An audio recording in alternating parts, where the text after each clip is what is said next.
జగన్ రెడ్డి ఒక మీడియా సమావేశంలో యాదవ సామాజిక వర్గానికి చెందిన ఇద్దరు ఉన్నతాధికారులను వాడు వీడు అని అవమానకరంగా మాట్లాడారు. దీంతో యాదవ సంఘాలు రాష్ట్ర వ్యాప్తంగా తీవ్ర ఆగ్రహం వ్యక్తం చేశాయి.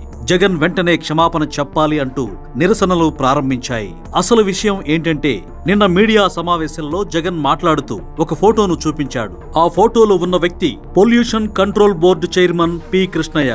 ఆయన్ను అలాగే ఆయన బంధువైన గోపీనాథ్ జట్టీని ఉద్దేశిస్తూ వాడి బంధువే వీడు, వీడి బంధువే వాడు, వాడే వీడు, వీడే వాడు అంటూ చాలా దారుణంగా ఇద్దరు ప్రథమ శ్రేణి ఉద్యోగుల గురించి అవమానకరంగా మాట్లాడారు.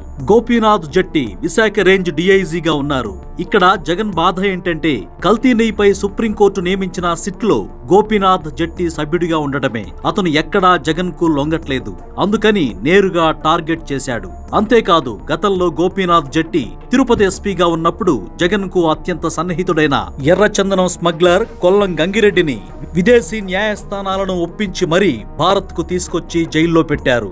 గోపీనాథ్ జట్టీకి నిజాయితీపరుడు, సమర్థుడిగా పోలీసు శాఖలో మంచి పేరుంది.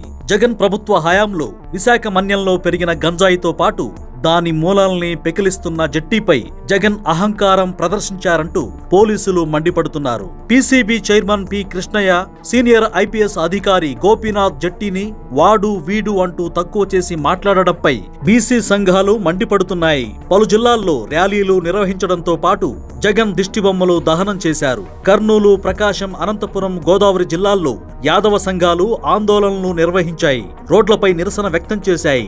నెల్లూరు, విజయవాడలో నిరసన ర్యాలీలు చేశారు. గుంటూరులో ఈ రోజు యాదవ సంఘాలు భారీ నిరసనలు చేపట్టాయి. జగన్ అహంకార వ్యాఖ్యలను బీసీ సంక్షేమ సంఘం జేఏసీ ఖండించింది.